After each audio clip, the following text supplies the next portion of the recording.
नमस्कार दोस्तों। आज मैं आपके सामने उत्तर प्रदेश की भौतिक संरचना एवं जलवायु भौतिक संरचना एवं जलवायु से बनने वाले प्रमुख सवाल और उससे कंप्लीट थ्योरी लेके आया हूँ, जिसमें मैं आपको बताऊंगा कि उत्तर प्रदेश को कितने भागों में विभाजित किया गया है भौतिक संरचना के आधार पर, और उत्तर प्रदेश की जो जलवायु जो है उससे किस प्रकार के प्रश्न बनते हैं। तो चलिए दोस्तों, ज़्यादा देर न करते हुए मैं वीडियो को शुरू करता हूँ।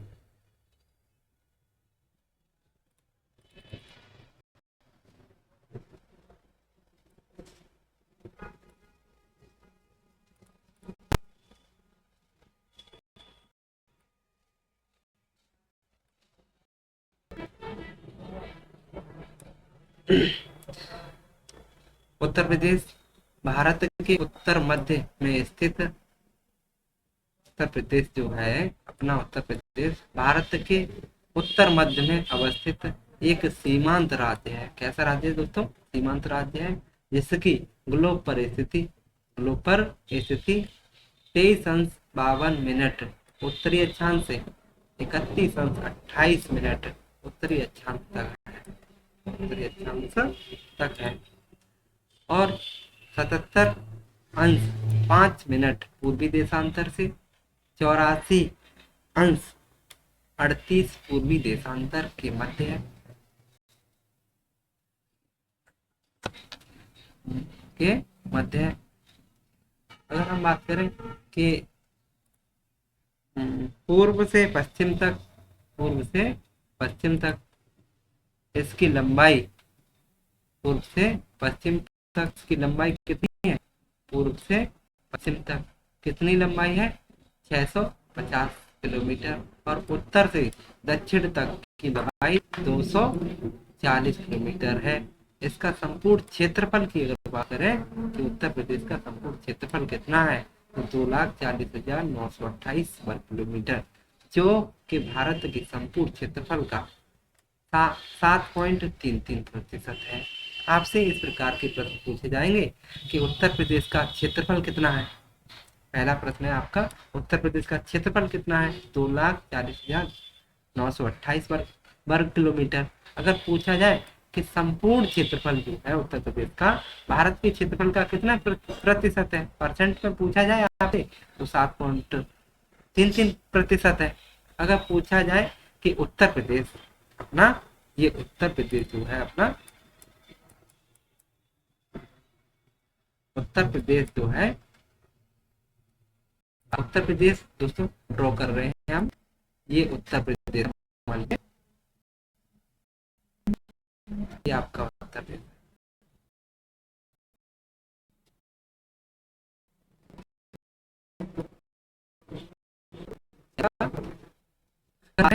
कि इसकी लंबाई अगर पूछी जाए, लंबाई कितनी है, मतलब यहाँ से लगा के, कहाँ से, यहाँ से लगा के यहाँ तक की ये लंबाई से लगा के, सहारनपुर से लगा के यहाँ बलिया तक की लंबाई ये कितनी है? तो 650 किलोमीटर की है।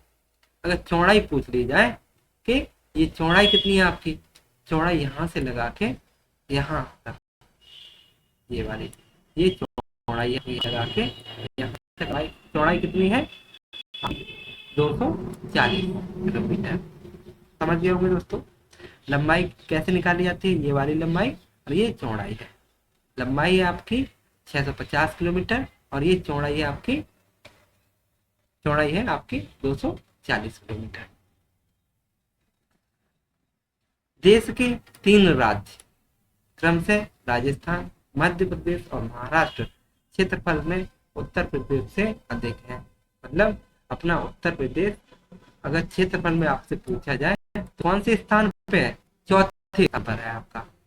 अगर पहले स्थान पे पूछा जाए भारत में तो राजस्थान हो जाएगा, उसके बाद में मध्य प्रदेश हो जाएगा, उसके बाद में महाराष्ट्र, के बाद में आपका उत्तर प्रदेश आता है।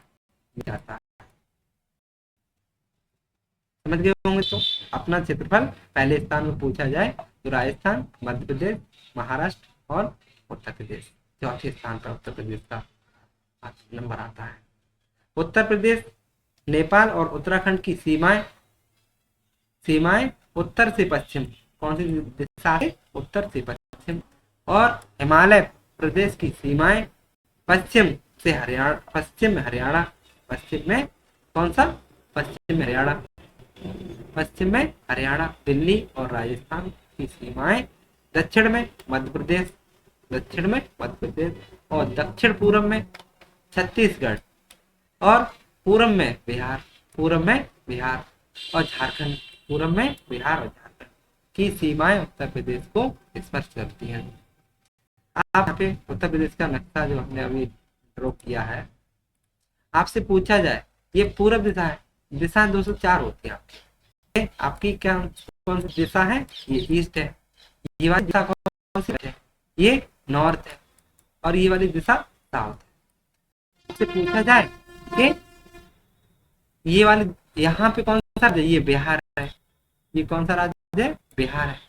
और यहाँ पे बिहार और छत्तीसगढ़, बिहार यहाँ पे छत्तीसगढ़ की सीमा लगती है, और ये झारखंड की सीमा लगती है, और ये आपकी मध्य प्रदेश की सीमा लगती है। किसकी सीमा लगती है? मध्य प्रदेश की।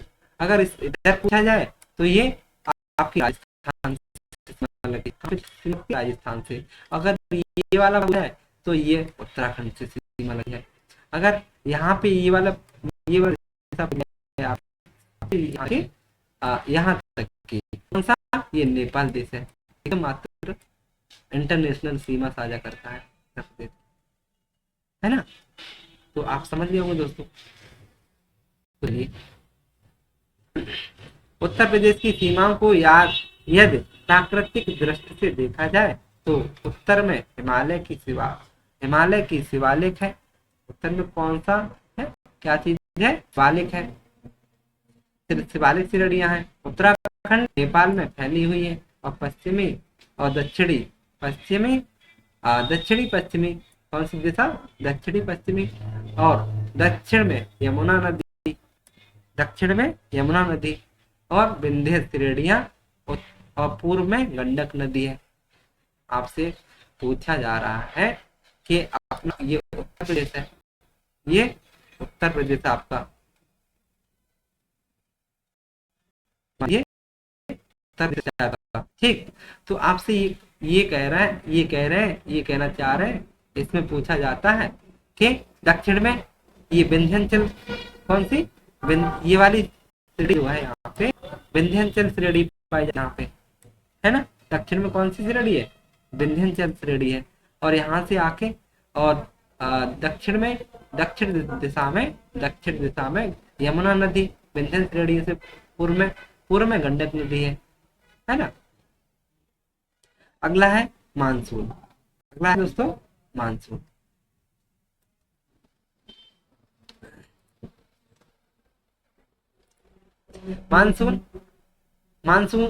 मानसूनी प्रकार है, फिर भी यहाँ जलवायु संबंधी भिन्नताएं पाई जाती है ना? अगला है भूभाग। कौन सा भाग है दोस्तों? भूभाग। भूभाग संरचना क्या है? अगर हम बात करें भूभागीय संरचना किस प्रकार की है, तो भूगर्भिक दृष्टि से उत्तर प्रदेश भारत के प्राचीनतम गोंडवाना लैंड महाद्वीप का एक भूभाग है, जो दक्षिणी पठार भाग और वास्तव में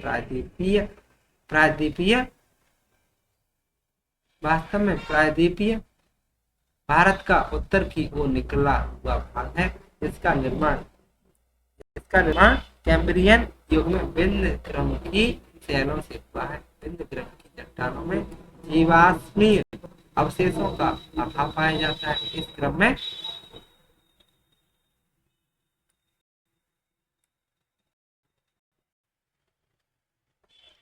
क्रम में चूने पत्थर और डोलोमाइट, बलुआ पत्थर आदि शैलें पाई जाती हैं।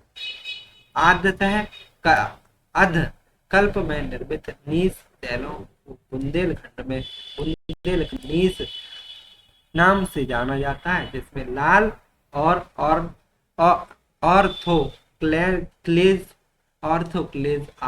आदि खनिजों का मिश्रण पाया जाता है।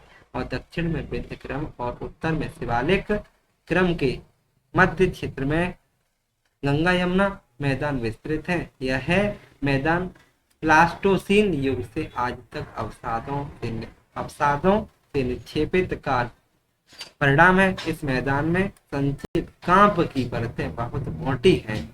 प्राचीन कांप, अगर हम बात करें कि प्राचीन कांप को बंगाल एवं नवीन कांप निक्षेपों को खादर, प्राचीन कांप जो पाए जाते हैं बांगर कहते हैं, और नवीन कांपों को कहा जाता है। आपसे पूछा जाता है कि प्राचीन कांप को क्या कहा जाता है, तो बांगर कहा जाता है, और नवीन कांप को क्या कहा जाता है, तो सॉरी दोस्तों, प्राचीन कांप को बांगर कहा जाता है और नवीन कांप को खादर के नाम से जाना जाता है।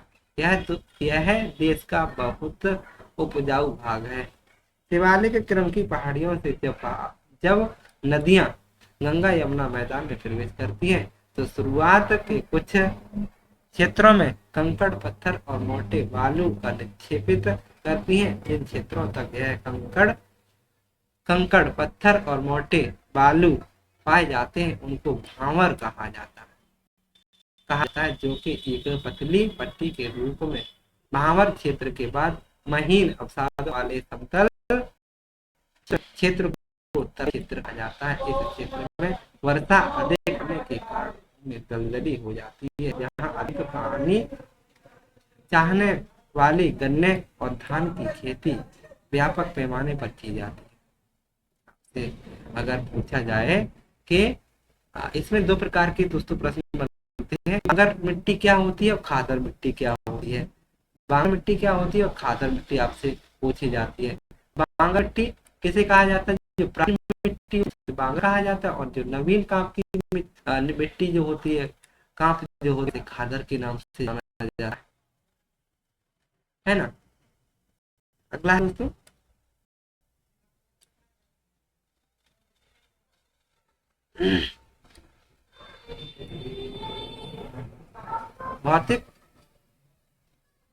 भौतिक विभाजन। उत्तर प्रदेश को भौतिक विभाजन कितने भागों में बांटा गया है। चलिए दोस्तों, उत्तराखंड राज्य के गठित होने से पूर्व उत्तर प्रदेश के 3 भौगोलिक क्षेत्र, उत्तर का पर्वतीय क्षेत्र, मध्य का और क्षेत्रों में विभाजित किया गया था। उत्तर के पर्वतीय क्षेत्रों को उत्तराखंड में चले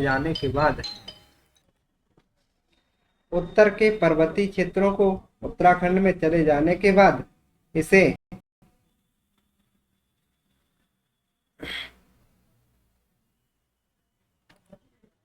इस पर्वतीय क्षेत्र से सटे भांवर क्षेत्र को एक भाग मानते हुए संपूर्ण प्रदेश 3 भौतिक भागों में बांटकर अध्ययन किया जाता है।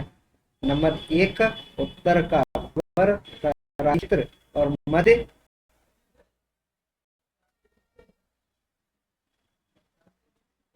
ये दोस्तों इस प्रकार उत्तर प्रदेश को भौतिक भागों में बांटा गया है।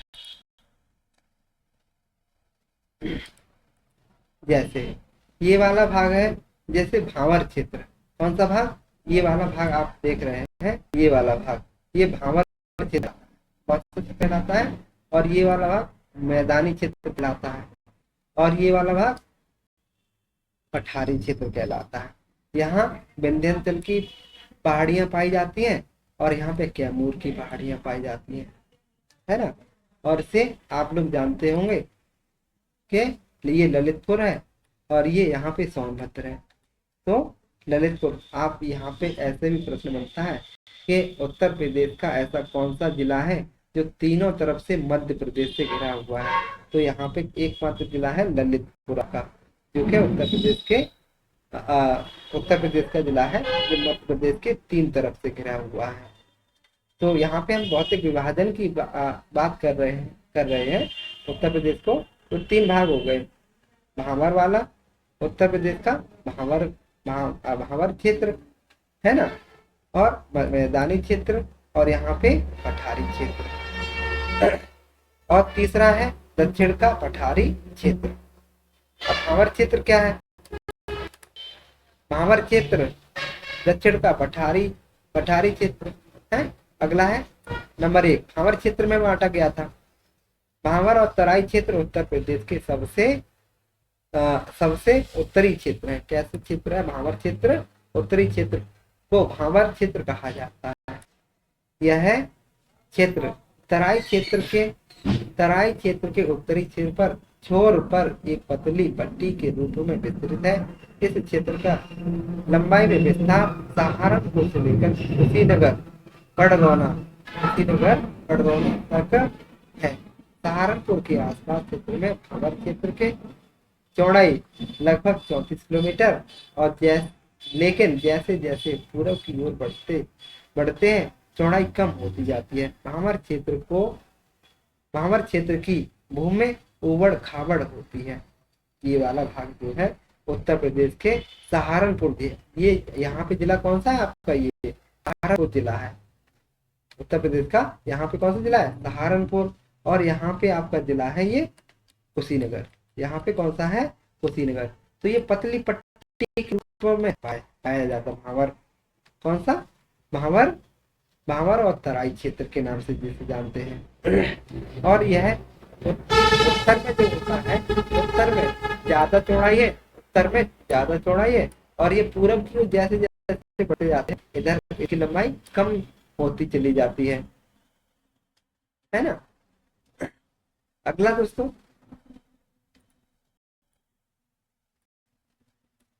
भांवर क्षेत्र के ठीक दक्षिण में तराई क्षेत्र की पट्टी पाई जाती है। इस क्षेत्र की चौड़ाई पूर्वी उत्तर प्रदेश कुशीनगर और महाराजगंज में 80 से 90 किलोमीटर तक है और दक्षिण में सहारनपुर तक इसकी चौड़ाई में निरंतर कमी आती है और लंबाई में इसकी विस्तार पश्चिम में सहारनपुर से लेकर पूर्व में कुशीनगर जिले तक विस्तृत है। यह क्षेत्र समतल है। इसका निर्माण महीन अवसादों से हुआ है। इस क्षेत्र में वर्षा अधिक होने के कारण दलदल मैदान पाए जाते हैं। क्या पाए जाते हैं? दलदल मैदान पाए जाते हैं। और अगर आपसे पूछा है कि इस क्षेत्र की जलवायु स्वास्थ्य के लिए कुछ कम ठीक है, यहाँ का पेयजल और अक्सर कुआं और कम गहराई के पंपों से प्राप्त किए जा सकते हैं। जैसे मानक के अनुरूप नहीं है। इस क्षेत्र में साल हल्दू सेमल और साखू आदि क्षेत्र वृक्ष लंबी घासें पाई जाती है। वर्षा की अधिकता होने के कारण अधिक पानी चाहने वाले गन्ने और धान की खेती भारी मात्रा में की जाती है। दूसरा भाग कौन सा? मैदानी भाग। कौन सा भाग आपका दूसरा भाग है? मैदानी भाग। जैसे कि दक्षिण के पठारी क्षेत्र और उत्तर के भांवर क्षेत्र के मध्य क्षेत्र को मैदानी क्षेत्र या गंगा यमुना का मैदानी दोआब कहा। सुविधा के लिए इसे 3 उप भागों में ऊपरी मैदानी और मध्य मैदानी और पूर्वी मैदान। यमुना और गंडक नदियां इस विशाल मैदानी क्षेत्र की क्रमशः पश्चिमी और पूर्वी सीमांत निर्धारित करती है। कौन कौन सी नदियां इसका निर्धारण करती हैं? एक यमुना नदी और गंडक नदी, है ना। यह मैदान गंगा और उसकी सहायक नदियां जैसे कि मैदानी भागों में कौन कौन सी नदियां पाई जाती हैं दोस्तों? यहाँ पूछा जाता है कि मैदानी भागों में कौन कौन सी नदियां पाई जाती हैं, तो आपको बताना होगा। यमुना, घाघरा, कुंती और शारदा, राप्ती और रामगंगा। गंडक द्वारा लाई गई कांप मिट्टी कीचड़ बालू द्वारा निर्मित एक अत्यंत उपजाऊ क्षेत्र है। इस क्षेत्र की ऊंचाई जो है 80 से 300 मीटर है। इस मैदान का बल बल उत्तर पश्चिम में और दक्षिण पश्चिम की ओर है। उत्तर पश्चिम से दक्षिण पूर्व की ओर है। मैदान के पश्चिम भाग ढाल और पूर्वी भाग की अपेक्षा तीव्र है। मैदानों द्वारा निक्षेपित तलछट कांप मिट्टी और उसकी संरचना के आधार पर इस मैदान में दो उपभाग बांटे जा सकते हैं। नंबर 1 बांगर क्षेत्र, दूसरा खादर क्षेत्र। मध्य के मैदानी भाग को दो भागों में बांगर और खादर क्षेत्र में बांटा जा सकता है। पहला है बांगर क्षेत्र से तात्पर्य उस क्षेत्र से है जहां नदियों के बाढ़ पानी नहीं पहुंच पाते तथा वहां पुरानी कांप मिट्टी, और कैसी मिट्टी, पुरानी कांप मिट्टी जमाव होता है और हजारों वर्षों से कृषि उपयोग में आते रहने के कारण बांगर क्षेत्र के मिट्टी की उर्वरा शक्ति काफी कम हो जाती है। इसे बांगर मिट्टी कहा जाता है। मतलब इसमें जो इसकी उर्वरा शक्ति जो होती है वो कम होती है। बांगर मिट्टी हमने कहा था कैसी मिट्टी है। बांगर मिट्टी सबसे पुरानी मिट्टी की गिनी जाती है ना। अगली है खादर मिट्टी। कैसी मिट्टी या खादर क्षेत्र के नाम से किस क्षेत्र को जाना जाता है ना। तो का तात्पर्य कछार से है जहां नदियों द्वारा प्रतिवर्ष मिट्टी की परतों की परिवर्तन होता रहता है। यह मिट्टी अत्यंत उपजाऊ होती है। आपसे पूछा जाएगा कि खादर मिट्टी किस प्रकार की मिट्टी है, क्या यह उपजाऊ होती है? उपजाऊ होती है।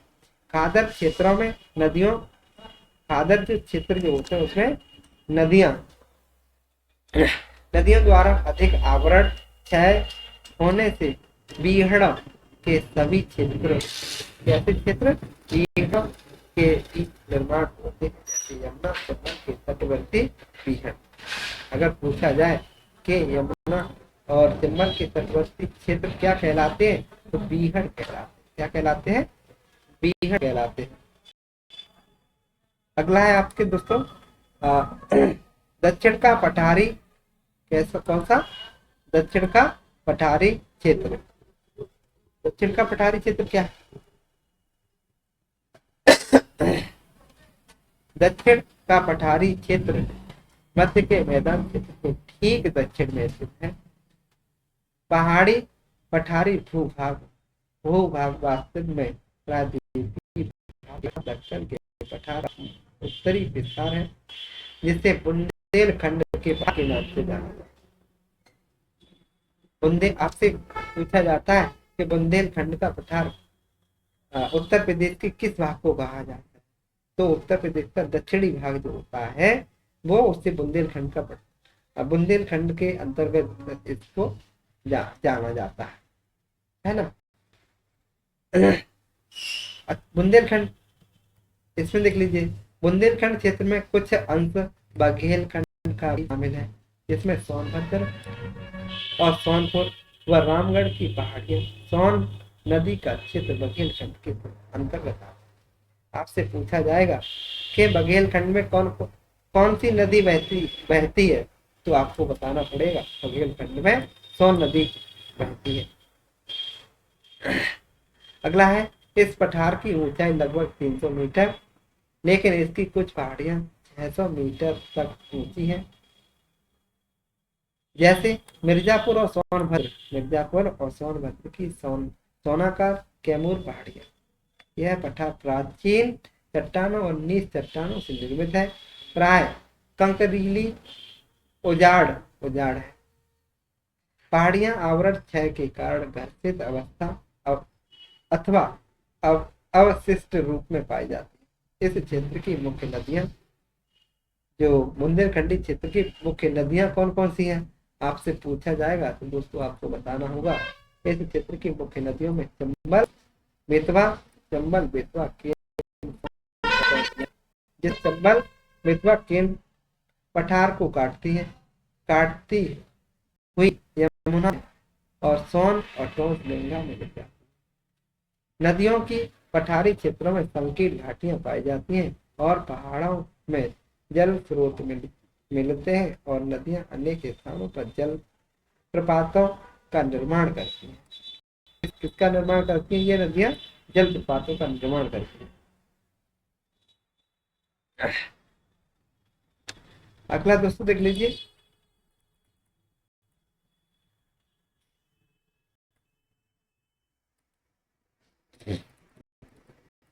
अगली अगली हेडिंग है दोस्तों क्लाइमेट। क्लाइमेट क्या होता है? जलवायु क्या होती है? क्लाइमेट, जलवायु को क्लाइमेट कहा जाता है। ये क्लाइमेट क्या है? क्लाइमेट के अंतर्गत जो जलवायु जो होती है, जलवायु आप कह सकते हैं किसी क्षेत्र का बड़ा सा लंबा सा रूप ही जलवायु है। लंबा सा रूप जलवायु कहलाता है। उसे मौसम नहीं कह सकते आप, है ना। जैसे जैसे भौगोलिक भौगोलिक विषमताओं के कारण उत्तर प्रदेश में क्षेत्र अनुसार जलवायु संबंधी विषमता पाई जाती है। पूर्वी सामान्य रूप से प्रदेश की जलवायु, कैसी जलवायु प्रदेश की? उष्णकटिबंधीय जलवायु है। अगर पूछा जाए तो आपको उत्तर देना होगा कि उत्तर प्रदेश की किस प्रकार की जलवायु है? उष्णकटिबंधीय जलवायु, अर्थात समशीतोष्ण, उष्णकटिबंधीय या उपोष्णकटिबंधीय। कटिबंध मानसूनी है। यह वर्ष भर यहाँ जो है वर्ष भर में 3 ऋतुएं घटित होती है। कितने ऋतुएं घटित होती है? 3 ऋतुएं। अतः हम इन्हें 3 ऋतुओं के आधार पर प्रदेश की जलवायु का अध्ययन करते हैं। अगर पूछा जाए कि हम उत्तर प्रदेश की जलवायु का अध्ययन किन आधारों पर करते हैं, है ना। पहला है ग्रीष्म ऋतु। कौन सी? पहली है ग्रीष्म ऋतु। नंबर 1 कौन सी जलवायु है? ग्रीष्म ऋतु, है ना। सूर्य के कर्क रेखा की ओर बढ़ने के साथ ही प्रदेश के तापमान में वृद्धि होना शुरू हो जाता है और जून में अपने उच्चतम ताप बिंदु पर पहुंच जाता है। इस समय कर्क रेखा पर सीधी चमकता है। देखिए सूर्य जो है कर्क रेखा पर जब सीधा चमकता है तो यहाँ पे क्या होता है? गर्मी पड़ेगी। जब भाई सीधा कोई चीज चमकेगी तो गर्मी पड़ेगी, है ना। अगला, ग्रीष्म ऋतु में प्रदेश का औसत अधिकतम तापमान 36 सेंटीग्रेड, न्यूनतम तापमान 21 सेंटीग्रेड से 23 सेंटीग्रेड तक, औसत तापमान 14 सेंटीग्रेड रहता है। इस ऋतु में कर्क रेखा और नजदीक होने के कारण प्रयागराज, कानपुर, फतेहपुर, आगरा, बांदा, चित्रकूट, झांसी, हमीरपुर, जालौन और ललितपुर आदि बुंदेलखंडी क्षेत्रों का तापमान 40 सेंटीग्रेड से 43 सेंटीग्रेड तक रहता है। इस ऋतु में विशेष मई और जून महीनों में पश्चिमी हवाएं तीव्र हो जाती हैं, जिन्हें लू कहा है। अगर आपसे पूछा जाए लू क्या है, तो लू पश्चिमी उत्तर प्रदेश में जो हवाएं चलती है, तीव्र गति से हवाएं चलती है और उनको लू कहा जाता है।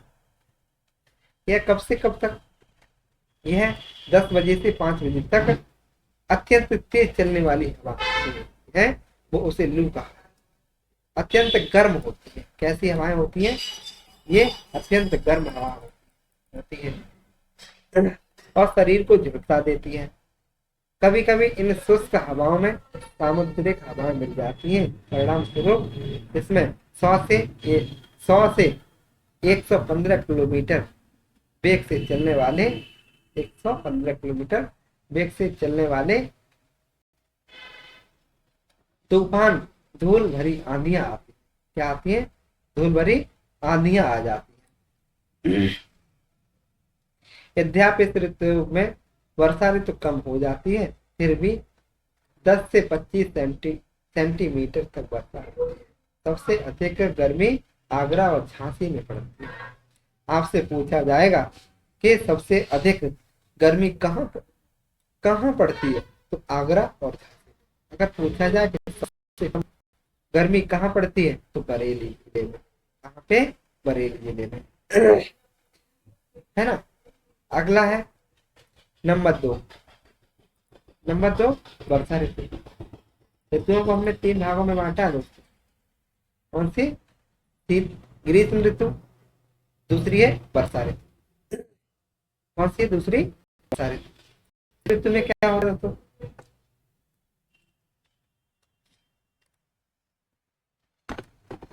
वर्षा ऋतु क्या है? बंगाल की खाड़ी से उठने वाला दक्षिणी पश्चिमी मानसून। कौन सा? दक्षिणी पश्चिमी मानसून। जिसे पूर्वा जून के तृतीय या चतुर्थी सप्ताह में प्रदेश के पूर्वी और दक्षिणी पूर्वी सिरे में प्रवेश करता है और आगे बढ़ता है। और इस मानसून का कुछ भाग वर्षा करते हुए सीधे पश्चिमी में निकल जाता है, लेकिन कुछ भाग उत्तर की ओर बढ़ता है और हिमालय से टकरा कर पुनः वापस आ जाता है।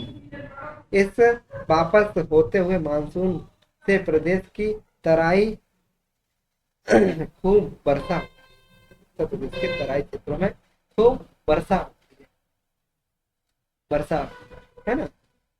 दक्षिण पश्चिम, दोस्तों ये पहले दिशाएं समझ लीजिए। दक्षिण पश्चिम कौन सी दिशा है?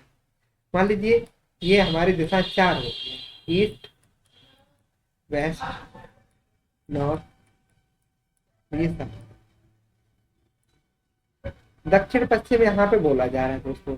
आप समझ रहे होंगे कि दक्षिण पश्चिम कौन सी दिशा होती है। हमारी पृथ्वी के 2 पोल होते हैं, 2 ध्रुव होते हैं। एक उत्तरी ध्रुव होता है, एक दक्षिणी ध्रुव, है ना। तो आप हमेशा दोनों पोलों को ध्यान में रखकर ये दिशाएं का विभाजन किया जाए। जैसे आपसे यहाँ ये कहा गया कि दक्षिण पश्चिम, आगे कहा गया तो आप ये दक्षिण है और ये पश्चिम। ये वाली जो दिशा होगी, ये वाली आपकी दिशा जो होगी, ये वाली, इसे दक्षिण पश्चिम कहेंगे। अगर आपसे ये पूछा जाए कि दक्षिण दक्षिण दक्षिण पूरब क्या है, हमेशा दक्षिण, हमेशा साउथ पोल को क्या मानेंगे? हमेशा साउथ पोल को मुख्य केंद्र मानेंगे। और ये वाली आपसे दिशा पूछी जाए तो ये दिशा कौन सी हो जाएगी दोस्तों? ये दक्षिण पूरब हो जाएगी। कौन सी हो जाएगी? तो साउथ ईस्ट हो जाएगी। अगर और पूछा जाए कि आपसे कि ये वाली दिशा कौन सी है दोस्तों, तो आप इसे पॉइंट चुना, इसे ईस्ट को क्या, ईस्ट को क्या पॉइंट बनाएंगे? नहीं, हमें बनाना है पृथ्वी के 2 पोल होते हैं, 2 ध्रुव होते हैं। एक उत्तरी ध्रुव होता है, दक्षिणी ध्रुव होता है। तो इसमें क्या है, हमें उत्तरी ध्रुव को सेंटर मानना पड़ेगा। और यहाँ से हम क्या करेंगे, इसकी तरफ से यहाँ से हम पहले क्या लिखेंगे? नॉर्थ लिखेंगे और फिर ईस्ट लिखेंगे।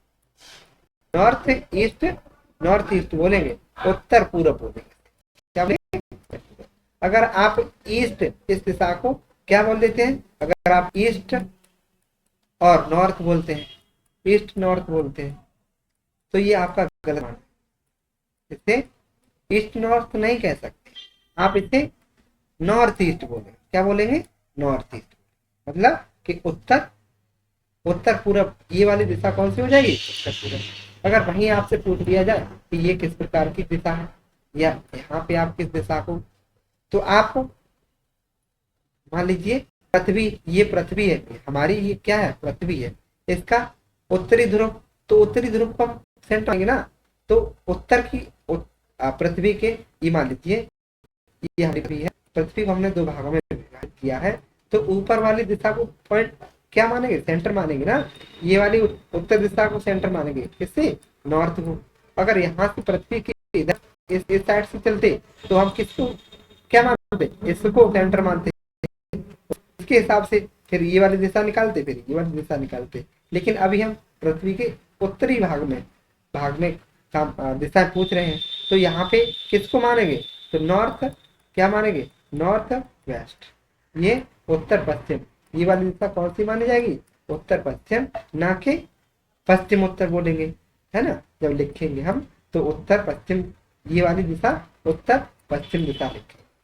अभी दोस्तों हमने बताए थे जब पृथ्वी के ये वाली पृथ्वी को दक्षिण की ओर हम चलेंगे और दिशा ज्ञात करेंगे तो हम क्या करेंगे, किसको क्या मानेंगे, सेंटर किसको मानेंगे, हम दक्षिणी ध्रुव को सेंटर मानेंगे। फिर उसी के अनुसार हम इस दिशा को निकालेंगे तो इसे क्या कहेंगे, साउथ वेस्ट, साउथ वेस्ट बोलेंगे, मतलब दक्षिण पश्चिम। इसे क्या बोलेंगे, दक्षिण पश्चिम। हमें लगता है दोस्तों पॉइंट क्लियर हो गया होगा, इसमें आप कोई ज्यादा हमें लगता है आप समझ गए होंगे। तो चलिए दोस्तों आगे।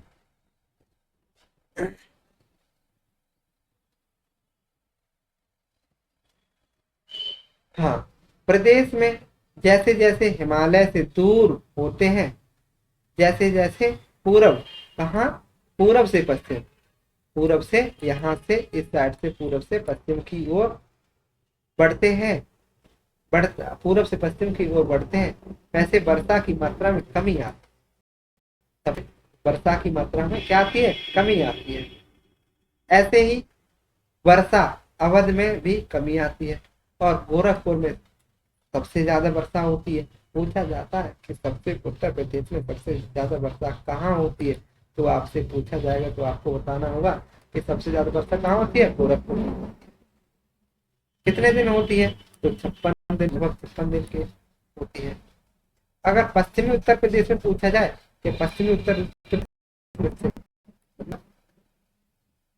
के पूरब से पश्चिम की ओर बढ़ते हैं हम, कहाँ, पूरब से पश्चिम की ओर बढ़ेंगे तो हमेशा ये कमी आए, वर्षा में कमी आती है। यहाँ पूरब से पश्चिम की ओर बढ़ेंगे तो वर्षा में क्या आती है, कमी आती है। और पश्चिमी उत्तर प्रदेश में मात्र 32 दिन वर्षा, है ना। प्रदेश के संपूर्ण भाग का लगभग 83% वर्षा जुलाई से सितंबर माह में हो जाती है। अगला है दोस्तों शीत ऋतु। अगली ऋतु कौन सी है दोस्तों, शीत ऋतु। शीत ऋतु में क्या है, हमें 3 भागों में दोस्तों बांटा था ना, ग्रीष्म ऋतु, वर्षा ऋतु और तीसरी है शीत ऋतु। शीत ऋतु में क्या होता है दोस्तों, प्रदेश में शीत ऋतु नवंबर से फरवरी तक रहती है और जनवरी तक ताप निरंतर गिरता रहता है। और जनवरी प्रदेश का सर्वाधिक ठंडा महीना। पूछा जाए कि उत्तर प्रदेश में सर्वाधिक ठंडा महीना कौन सा होता है तो आपको बताना होगा कि जनवरी माह आपका सबसे ठंडा माना जाता है ना। और शीत ऋतु में प्रदेश के विभिन्न भागों के तापमान में काफी अंतर रहता है। जहां दक्षिणी और पठारी क्षेत्रों में औसत अधिकतम तापमान 28.3 डिग्री सेंटीग्रेड और न्यूनतम तापमान 13.3 डिग्री सेंटीग्रेड रहता है। और वहीं मैदानी क्षेत्रों में 27.2 डिग्री सेंटीग्रेड से 8.5 डिग्री सेंटीग्रेड तक रहता है।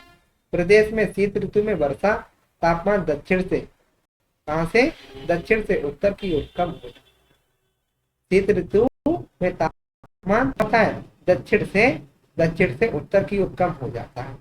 मतलब कहां से, यहां से इधर की ओर चलेंगे तो तापमान में क्या आएगी, कमी आती है। क्या आती है दोस्तों, कमी आती है।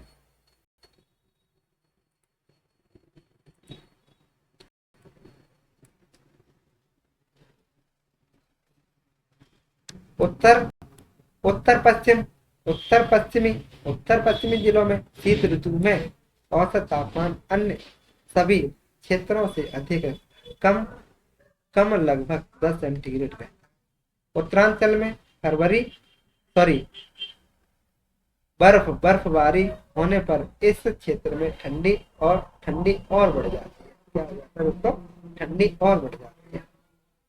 शीत ऋतु में भूमध्य सागरीय क्षेत्रों में उत्पन्न होने वाले चक्रवातों के पाकिस्तान के रास्ते भारत में प्रवेश करने से पश्चिमी उत्तर प्रदेश में 10 सेंटीमीटर से अधिक वर्षा होती है, जो के लिए लाभदायक होती है। किस फसल के लिए लाभदायक होती है? रबी की फसलों के लिए लाभदायक होती है। ये उत्तर प्रदेश की वर्षा से संबंधित आपका मैप है दोस्तों। इसमें बताया जा रहा है कि उत्तर प्रदेश में किस प्रकार की वर्षा होती है और कहाँ किस प्रकार की वर्षा ज्यादा संभावना होती है। तो आप देख रहे होंगे दोस्तों, ये वाले भाग सार्वधिक वर्षा को दर्शाते हैं, मतलब कि आपके गोरखपुर में सबसे ज्यादा वर्षा होती है। इस भाग में गोरखपुर में सबसे ज्यादा वर्षा होती है। और आप ये वाले भाग देख रहे हैं कि सबसे कम वर्षा कहाँ होती है? आगरा मथुरा में। ये वाला भाग जो है आपका आगरा मथुरा वाला भाग सबसे कम वर्षा वाला क्षेत्र है। और उच्च मध्यम वर्षा, यहाँ पे उच्च मध्यम वर्षा, ये वाला भाग उच्च सबसे मतलब उच्च और मध्यम वर्षा होती है। और ये वाले भाग में निम्न मध्यम वर्षा होती है। सबसे कम वर्षा आगरा और मथुरा में पूछी जाती है। सबसे कम वर्षा कहाँ किस जिले में होती है? किन जिलों में होती है? आगरा मथुरा में। उसके आसपास जिले भी दे रखे हैं, तो उसी के आसपास जिलों को आपको लगाना होगा।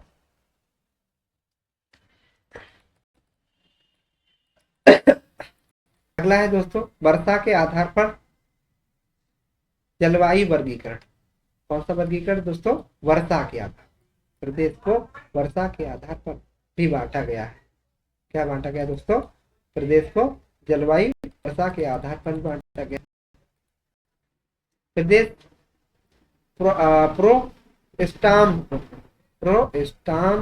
और डॉक्टर काजी सैयद अहमद ने वर्षा के आधार के जलवायु का विभाजन किया, जिसके अनुसार प्रदेश में दो प्रकार के जलवायु प्रदेश पाए जाते हैं, जैसे आर्द्र और उष्ण क्षेत्र और साधारण आर्द्र और उष्ण क्षेत्र। जैसे आर्द्र और उष्ण क्षेत्र में दो उप विभाजन, जैसे तराई क्षेत्र और पूर्वी क्षेत्र। प्रथम उप विभाग तराई क्षेत्र में सहारनपुर। तराई में कौन कौन से जिले आते हैं? आपसे पूछा जाएगा कि तराई क्षेत्र के जिलों को नाम बताइए। सहारनपुर, बिजनौर, उत्तरी मुरादाबाद, रामपुर, बरेली, पीलीभीत, लखीमपुर और बहराज, गोंडा, बस्ती, सिद्धार्थनगर, महाराजगंज, गोरखपुर, देवरिया, कुशीनगर आदि जिले आते हैं। जहाँ औसत वर्षा जो होती है 120 से 150 सेंटीमीटर तक होती है। इस क्षेत्र में जनवरी में औसत तापमान 18 सेंटीग्रेड और जुलाई में 30 सेंटीग्रेड रहता है। कितना सेंटीग्रेड रहता है? 30 सेंटीग्रेड पे तापमान रहता है।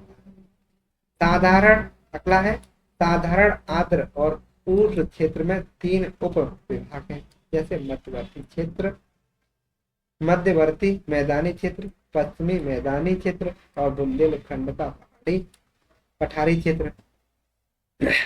दोस्तों अगला है मध्यवर्ती मैदानी क्षेत्र में उत्तरी प्रयागराज। कौन सा? उत्तरी प्रयागराज आते हैं। और पश्चिमी मैदानी क्षेत्रों में आगरा मैनपुरी के आसपास के जो क्षेत्र आते हैं। बुंदेलखंडी क्षेत्र में क्या होता है? बुंदेलखंडी क्षेत्र क्या है? यहाँ से आपसे पूछा जाएगा बुंदेलखंडी क्षेत्र आते हैं, तो आपको बताना होगा। बुंदेलखंड क्षेत्र में पठारी क्षेत्र, ये कैसा? पहला तो यही प्रश्न मिल जाता है कि बुंदेलखंड का क्षेत्र किस प्रकार का है, तो पठारी क्षेत्र है। इसके अंतर्गत ललितपुर, झांसी, बांदा, हमीरपुर, महोबा, जालौन, चित्रकूट और दक्षिणी इटावा, दक्षिणी प्रयाग आदि जिले को सम्मिलित किया जाता है ना दोस्तों। तो चलिए दोस्तों, इस चैप्टर से विगत वर्षों में जो प्रश्न पूछे गए हैं, इसमें किस प्रकार के प्रश्न पूछे जाते हैं इस चैप्टर से, चलिए दोस्तों शुरू करते हैं। पहला प्रश्न है आपका, प्रदेश निम्न में से प्रदेश का कौन सा जनपद उत्तराखंड और हरियाणा हिमाचल प्रदेश के साथ सीमा साझा करता है? तो आपका मेरठ करता है, सोनभद्र करता है, सहारनपुर करता है, मुजफ्फरपुर करता है। तो ये आपका सहारनपुर करता है। और सहारनपुर उत्तर प्रदेश का सबसे पश्चिमी जिला भी है दोस्तों। आपके उत्तर प्रदेश के जब आप उत्तर प्रदेश के नक्शे को आप अपने पास रखिए, आप अपने स्टडी टेबल पे रखिए या स्टडी टेबल पे चस्पा कर लीजिए, और वहाँ पे आप सुबह शाम उस नक्शे को उन जिलों को रीड करने की कोशिश करिए, जो कि आपको उत्तर प्रदेश का कौन सा जिला कहाँ है वो आपको याद हो जाना चाहिए। तो इन उत्तर प्रदेश के विभाजन से जो जिले होते हैं, कौन सा जिला कहाँ है, इस प्रकार के प्रश्न पूछे जाते हैं दोस्तों। मेरा मेरा उद्देश्य यही है दोस्तों, यहाँ लाने का यह प्रश्न लाने का कि आप इन प्रश्नों को समझें और किस प्रकार के प्रश्न पूछे जाते हैं। क्षेत्रफल के घटते क्रम में क्षेत्रफल के घटते क्रम में सही विकल्प का चयन कीजिए। दोस्तों मैंने बताया था कि क्षेत्रफल के आधार पर भी अपना उत्तर प्रदेश कौन से स्थान पे है, तो चौथे स्थान पे है। पहला राजस्थान है, मध्य प्रदेश है, महाराष्ट्र है, महाराष्ट्र के बाद में अपना उत्तर प्रदेश आता है। तो दोस्तों यहाँ पे पूछा जा रहा है, ऑप्शन नंबर बी आपका सही हो जाएगा, राजस्थान, मध्य प्रदेश और महाराष्ट्र, उसके बाद में कौन सा आता है। तीसरा प्रश्न है आपका, लखनऊ की सीमा किसे स्पर्श नहीं करती। देखिए दोस्तों कितना क्लोज प्रश्न पूछा गया है कि जो लखनऊ के आसपास के क्षेत्र जो है, मान लीजिए ये लखनऊ, देखिए आसपास सीमा वाले क्षेत्र हैं, यहाँ पे कौन सा जिला पड़ता है, यहाँ कौन सा जिला पड़ता है, यहाँ कौन सा जिला पड़ता है, यहाँ कौन सा जिला पड़ता है, इस प्रकार के आपसे पूछे जाते हैं। तो आपको बिल्कुल दोस्तों प्रश्नों को उसकी कैटेगरी को समझना होगा, तब आप जाके कहीं प्रश्नों के जो होता है एग्जामिनर होता है, एग्जामिनर के माइंड को पढ़ पाएंगे। जब तक आपके अंदर एग्जामिनर किस प्रकार के प्रश्न बना रहा है आपको ये समझ नहीं होगी, तब तक आप दोस्तों किसी भी एग्जाम को क्लियर नहीं कर पाएंगे। अगला प्रश्न है दोस्तों, चौथा प्रश्न है आपका,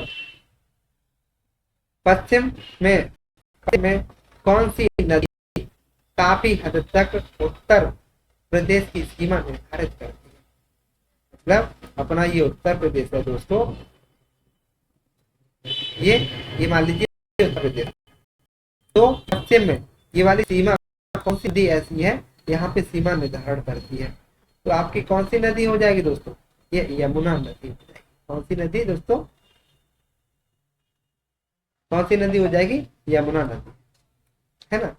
उत्तर प्रदेश के भावर क्षेत्र, कौन सा क्षेत्र, भावर क्षेत्र में किस प्रकार की मृदा पाई जाती है। भावर क्षेत्र तराई क्षेत्र बताए थे दोस्तों। भावर क्षेत्र को किस प्रकार का क्षेत्र है, यह दलदल क्षेत्र माना जाता है। भावर वाला कंकरीली पथरीली मिट्टी, नंबर सी महीन जलोढ़ नहीं, दलदली मिट्टी पाई जाती है क्षेत्र में। अगला प्रश्न है आपका दोस्तों, प्रदेश के किस जिले में सबसे कम वर्षा। अभी आपसे दोस्तों अभी बताए हैं कि उत्तर प्रदेश का एक जिला है मथुरा, यहाँ पे सबसे कम वर्षा है। अब आप बताइए कि उत्तर प्रदेश का ऐसा कौन सा जिला है जिसमें सबसे ज्यादा वर्षा होती है। प्रश्न नंबर 7 है आपका दोस्तों, निम्न जिलों का उत्तर से दक्षिण सही क्रम लगाना। आपसे क्रम पूछा जा रहा है दोस्तों कि उत्तर से दिशा में बता चुका हूं दोस्तों कि दिशा हमारी 4 होती है, मतलब यहाँ से यहाँ तक, कौन सी दिशा से दक्षिण की। आपसे क्रम पूछा जा रहा है। जब तक आप क्रम नहीं जब तक आप उत्तर प्रदेश के मैप को नहीं पढ़ेंगे तब तक आप क्रम नहीं बता सकते दोस्तों, है ना। प्रदेश सिद्धार्थ कौन सा, इसमें ही हो जाएगा सही दोस्तों। यहाँ पे सिद्धार्थ नगर, संत कबीर नगर और अम्बेडकर नगर और संत रविदास नगर। अगला प्रश्न है दोस्तों, 8वां प्रश्न है आपके सामने, निम्न नगरों का भौगोलिक क्षेत्रफल की दृष्टि से घटता क्रम बताइए।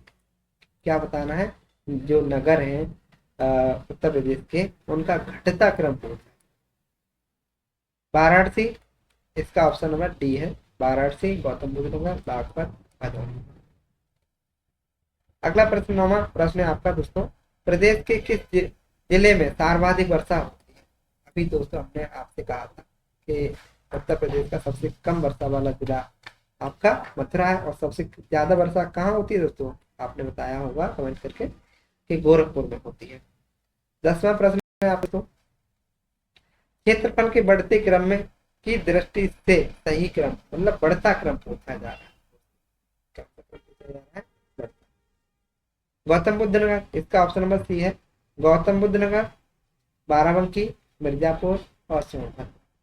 प्रश्न नंबर 11 है दोस्तों आपका कि सोनभद्र जिला एकमात्र सोनभद्र जिला जो है किससे स्पर्श करता है, कितने राज्यों से स्पर्श करता है?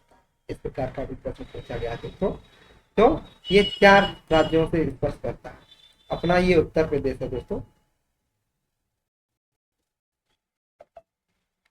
ये उत्तर प्रदेश अपना।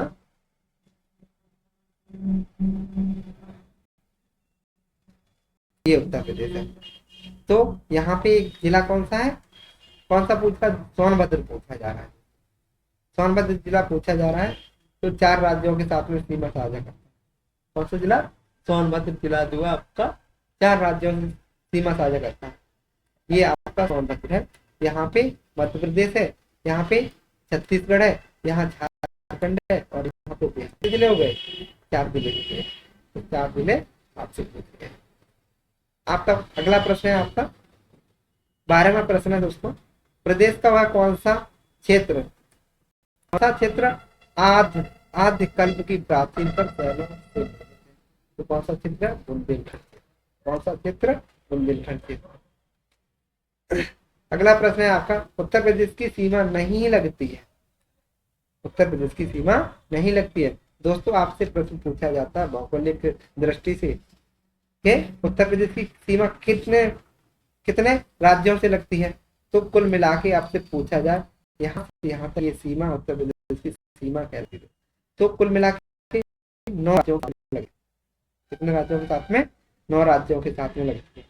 यहाँ पे हिमाचल प्रदेश है, और यहाँ पे आपका हरियाणा है, और ये राजस्थान है आपका, और ये मध्य प्रदेश है यहाँ पे, और यहाँ पे छत्तीसगढ़ है, झारखंड है, बिहार हो गया, है ना। तो कितने हो गए दोस्तों? 1 2 3 4 5 6 7 8। हाँ, एक दोस्तों यहाँ पे है उत्तराखंड है ना। तो 9 राज्यों के साथ में उत्तर प्रदेश की सीमा लगती है। अगला प्रश्न है दोस्तों, अच्छा इसमें कौन सी नहीं लगती है? तो राजस्थान की लगती है, हाँ। हरियाणा की लगती है, हाँ लगती है। पंजाब की सीमा उत्तर प्रदेश के साथ में नहीं लगती। उत्तर प्रदेश में सर्वाधिक वर्षा का क्षेत्र, उत्तर प्रदेश में सर्वाधिक वर्षा कहाँ होती है? तो आपको बताना होगा कि तराई क्षेत्र में सर्वाधिक वर्षा होती है। सर्वाधिक क्षेत्र वाला जिला है। आपसे पूछा जाता है कि सर्वाधिक क्षेत्रफल किस जिले के पास में है? क्या सोनभद्र के पास में है, हरदोई के पास में है, क्या सीतापुर के पास में, लखीमपुर के पास में? तो उत्तर प्रदेश का एक जिला है लखीमपुर, इसके सर्वाधिक क्षेत्रफल है। आपको कमेंट करके बताना है कि सबसे कम, सबसे ज्यादा पूछा है तो सबसे कम भी पूछा जा सकता है कि उत्तर प्रदेश का एकमात्र ऐसा जिला बताइए जिसका क्षेत्रफल सबसे कम, बताइए दोस्तों। अगला प्रश्न है 16वां प्रश्न है, क्षेत्रफल की दृष्टि से उत्तर प्रदेश का भारत के राज्यों में स्थान है। आपसे पूछा जा रहा है कि उत्तर क्षेत्रफल की दृष्टि से उत्तर प्रदेश का कौन सा स्थान है? बताइए दोस्तों। चौथा स्थान है। पहला राजस्थान, मध्य प्रदेश, महाराष्ट्र, उत्तर में उत्तर प्रदेश। कौन सा स्थान है दोस्तों? उत्तर प्रदेश का चौथा स्थान। अगला प्रश्न है 17वां प्रश्न है आपका, अंतरराष्ट्रीय सीमा स्पर्श नहीं करती है। अंतरराष्ट्रीय सीमा स्पर्श नहीं करती। बलरामपुर से करती है, श्रावस्ती से करता है, और पीलीभीत से भी करती है, और बस्ती से सीमा उत्तर प्रदेश की अंतरराष्ट्रीय सीमा नहीं स्पर्श करती। जो अंतरराष्ट्रीय सीमा जो नेपाल देश के साथ में जो सीमा लगती है वो उसे अंतर्राष्ट्रीय सीमा कहते हैं, है ना। सबसे छोटा निम्न जिलों में क्षेत्रफल में सबसे छोटा छोटा है। यहाँ पे आपसे देखो दोस्तों, आप मैंने पूछा था कि सबसे छोटा जिला कौन सा है, तो आपका हापुड़ है। अब यहाँ पे हापुड़ नहीं दे रखा, तो आपको जो उत्तर प्रदेश के 75 जिले हैं, कितने जिले हैं दोस्तों, 75 जिले हैं, 75 जिलों का आपको क्रम भी याद, क्षेत्रफल में के अनुसार क्रम भी याद करना पड़ेगा आपको। यूपी मुख्य परीक्षा में पूछा गया है, ये आपका प्रश्न 2013 में। तो वाराणसी, इन ऑप्शन के अनुसार वाराणसी सबसे छोटा क्षेत्रफल में सबसे छोटा जिला हो जाएगा। प्रश्न नंबर आपका 19 है दोस्तों। उत्तर प्रदेश का क्षेत्रफल देश के कुल क्षेत्रफल का है। आपका भारत का क्षेत्रफल और प्रदेश के क्षेत्रफल का है, परसेंट में पूछा जा रहा है दोस्तों, 7.3% है। अगला पूछा जा रहा है कि देश की, उत्तर प्रदेश की जो सीमा जो है किस देश से लगती है, क्या चीन से लगती है, भूटान से लगती है, बांग्लादेश से लगती है, नेपाल से लगती है, नेपाल से लगती है। निम्न में से किसे राष्ट्रीय राजधानी क्षेत्र में के 32वें और उत्तर प्रदेश के 8वें जिले के रूप में शामिल किया गया है? तो किसको शामिल किया गया है, शामली को शामिल किया गया है। अगला प्रश्न है, उत्तर प्रदेश की सीमा भारत के कितने राज्यों से लगती है, तो 2 राज्यों से लगती है, अभी बताए हैं दोस्तों। अगला पूछा जा रहा है कि किस जिले की सीमा नेपाल से लगती है, ये किस जिले की सीमा नेपाल से लगती है, तो महाराजगंज की लगती है, गोरखपुर की नहीं लगती, बलिया की नहीं लगती और बस्ती की नहीं लगती। बुंदेलखंड क्षेत्र की अगर बात करें, जिला बुंदेलखंड की अगर बात करें, बुंदेलखंड में कौन सा जिला आता है, तो महोबा बुंदेलखंड क्षेत्र का जिला है। 25वां प्रश्न है दोस्तों आपका, किसकी सीमा नेपाल से नहीं जुड़ी है, सीमा नेपाल से नहीं जुड़ी है, तो आपकी कुशीनगर की सीमा नेपाल से नहीं जुड़ी है। अगला प्रश्न है आपका दोस्तों, निम्न में से कौन सा जिला क्षेत्रफल में सबसे छोटा है, कौन सा है, यहाँ पे आपसे प्रश्न पूछ लिया। उत्तर प्रदेश का एकमात्र सबसे छोटा जिला है वो हापुड़ जिला। कौन सा है, हापुड़ जिला है। तो चलिए दोस्तों, ये आपके प्रश्न थे। इस प्रकार के आपसे प्रश्न दोस्तों पूछे जाते हैं। तो अगर दोस्तों अगर वीडियो अच्छी लगी हो आपको तो लाइक करें, कमेंट करें, सब्सक्राइब करें एवं मेरे वीडियो को देखने के लिए दोस्तों बहुत बहुत धन्यवाद। नमस्ते।